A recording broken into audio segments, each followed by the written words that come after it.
L'escriptor mexicà Erlands Gamboa ha rebut aquesta tarda el Premi L.A. Confidencial de novel·la negra en la seva quarta edició. Ha estat pel llibre titulat Caminos Cruzados, ambientada en el Mèxic rural. Narra com dos grups de detectius que investiguen assassinats en sèrie es creuen i intervenen en els casos dels altres, també involucrant-s'hi de manera personal. Es tracta de la primera novel·la negra que publica Gamboa, de la mà com no de Roca Editorial, que organitza amb el suport de l'Ajuntament de l'Hospitalet aquest guardó, ja reconegut internacionalment. Las que se rieron abiertamente de su problema.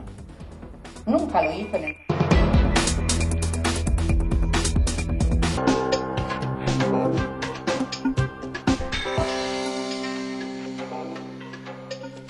Aquesta tarda s'ha presentat a la Bòbila la novel·la negra guanyadora de la quarta edició del Premi L.A. Confidencial.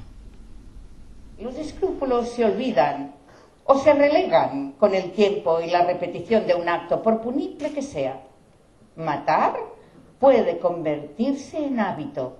És un fragment de Caminos Cruzados, d'Erlands Gamboa, l'últim guanyador del Guardó Internacional de Novel·la Negra. La història està ambientada en el Mèxic rural, on l'autor ha viscut des de fa més de 30 anys. Per això se li ha fet aquest homenatge a ritme de ranxeres.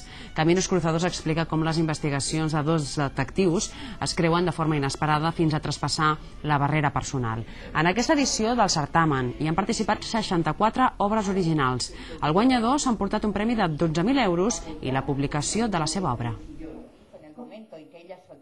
No se dio cuenta de lo que le ocurría y colocó en el centro del cobertizo. Un sádico que mata mujeres delante de su esposo, por eso se le llama Calígula, y el otro es un mataviejitas, que es algo muy que se hizo famoso en México con una señora que se apellidaba Barraza, ¿no? Que mata a mujeres pues para robarles, a ancianas. Estem en compte que sigui una novel·la que com a lector t'enganxi.